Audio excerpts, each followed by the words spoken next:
अमरपुर नाम के एक गांव में विमल हलवाई अपने 2 छोटे बच्चों और बीवी के साथ रहता है। विमल की पत्नी ज्योति भूत, प्रेत, जादू टोने में बहुत माना करती थी। इसका बिल्कुल विपरीत विमल इन चीजों को दक्यानुसी माना करता था। रोज की तरह विमल अपने मिठाई की दुकान जाने के लिए निकलने की हड़बड़ी में होता है। मैं निकलता हूँ ज्योति, देरी हो जाएगी, दुकान भी खोलनी है मुझे। अजी ध्यान से, आज अमावस्या है। रास्ते में कोई कपड़ा या कुछ भी गिरा हो तो उसे लांग मत दीजिएगा, बगल से चले जाइएगा। अरे ऐसे तो तुम मुझे पागल ही कर दोगी क्या? हाँ, मैं नीचे देखकर चलूं कि सामने से कोई गाड़ी घोड़ा आकर मेरे ऊपर से चला जाए? दोनों हालत में तो मेरी ही मौत है। अरे क्यों सुबह सुबह इतनी अपसुगनी बातें कह रहे हो जी? मेरे गांव में तो ऐसा आंखों के सामने होता हुआ देखा है मैंने, इसीलिए कहती हूँ, वरना मुझे क्या, पड़ोसी को तो नहीं कहना चाहती मैं। पति हैं आप मेरे, इसलिए बोल रही हूँ। विमल अपनी मिठाई की दुकान चला जाता है। दुकान पर पहले से ही ग्राहकों की लंबी लाइन लगी हुई थी। ये लो, वहाँ ज्योति अमावस्या को लेकर परेशान है और आज तो हमेशा से ज्यादा ही लंबी लाइन लगी पड़ी है। अच्छी खासी बिक्री होगी आज। विमल दुकान खोलता है। एक के बाद एक ग्राहक उसकी दुकान पर मिठाई ले रहे होते हैं। तभी गांव की एक बूढ़ी औरत विमल से कहती है, जिस तेजी से बिक्री हो रही है, कहीं किसी की नजर ना लग जाए, नींबू मिर्ची टांग ले।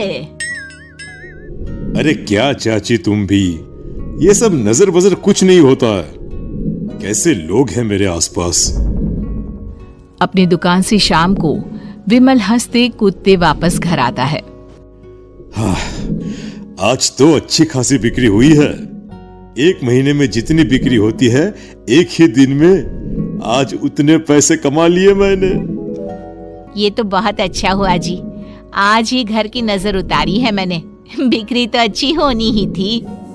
अच्छा, तुम खाना लगा दो, सारा माल बिक चुका है। मुझे शहर जाना होगा, कुछ चीजों की जरूरत पड़ेगी। रात भर मिठाई बनाऊंगा, तब जाकर कल सुबह दुकान खोल पाऊंगा।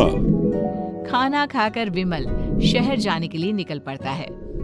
सुनिए जी, ध्यान से जाइएगा। चौरस्ते पर किसी जादू टोने की चीज पर पैर मत रख दीजिएगा। हे भगवान, हद हो गई ज्योति, ये तो मैं जा रहा हूं। विमल गुस्से से शहर जाने निकल पड़ता है।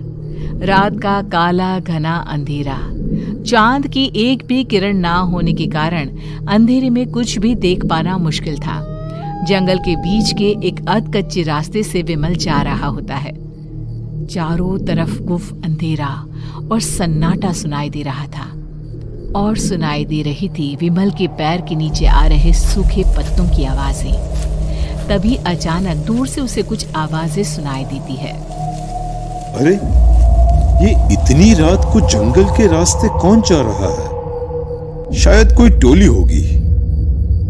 राम नाम सत्य है, राम नाम सत्य है, राम नाम सत्य है, राम नाम सत्य है। धीरे धीरे आवाज कुछ कुछ सुनाई पड़ती है। आवाज धीरे धीरे और नजदीक आती सी लगती है। विमल देखता है कि उसके सामने से सजी धजी सफेद कपड़े में लिपटी एक अर्थी निकल रही है, जिसके साथ 5 लोग ही थे। 4 आदमियों ने उसे कंधा दिया हुआ था। एक मटका लिए आगे आगे बढ़ रहा था। विमल के बिल्कुल सामने आकर अर्थी रुक जाती है।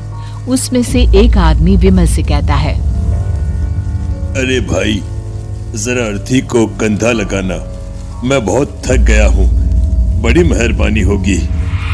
हाँ भाई, कंधा तो मैं लगा दूं, पर रात को 12 बजे ये शव यात्रा, इस समय कौन अर्थी ले जाता है? तभी विमल को ऐसा लगता है कि शव में से आवाज आई। ये आवाज।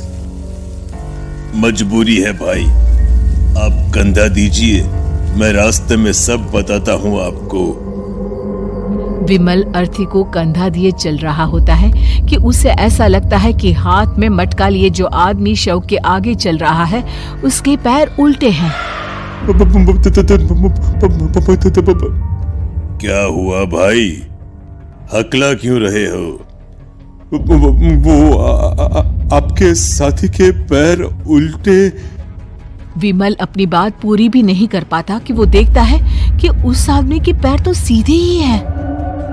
अरे नहीं, कुछ नहीं, मुझे शायद वहम हुआ होगा। धीरे धीरे सब आगे बढ़ रहे होते हैं। तब विमल को अचानक लगता है मटके में से एक हाथ बाहर आ रहा है। विमल घबरा जाता है।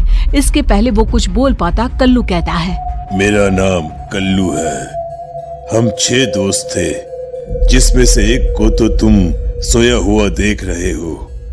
इतनी पक्की दोस्ती थी कि जैसे हम सब सगे भाई हैं। पर किस्मत का कोई क्या कर सकता है। आज से 4 साल पहले एक नदी में हम सब नहाने गए थे, जिसमें डूबकर राजेश की मौत हो गई। किसी मजबूरी के कारण हमें उसकी अर्थी को रात को ही शमशान घाट ले जाना पड़ा। हम 5 उसे ले जा रहे थे।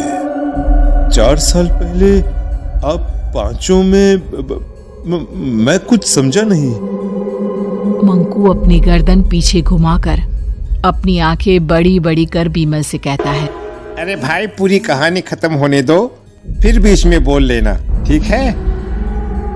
तभी रास्ते में एक हादसे में अपने दोस्त के साथ हम सभी मर गए। वो सामने देखो, हमारा दोस्त। विमल सामने देखता है। उसे दिखता है कि एक ऐसा आदमी जिसका शरीर कई जन्मों से पानी के अंदर रहने के कारण सफेद पड़ गया है। उसकी आंखें बाहर की ओर निकली हुई थी। फिर ये अर्थी किसकी है? अर्थी के साथ के लोग अर्थी को नीचे रखते हुए एक साथ विमल की ओर देखते हुए कहते हैं, तुम खुद ही देख लो। विमल शव पर से सफेद कपड़ा हटाता है। शव की जगह खुद को ही देखकर विमल के होश उड़ जाते हैं। वो शव विमल की ही थी। पलक झपकते ही विमल उस अर्थी की जगह पर होता है।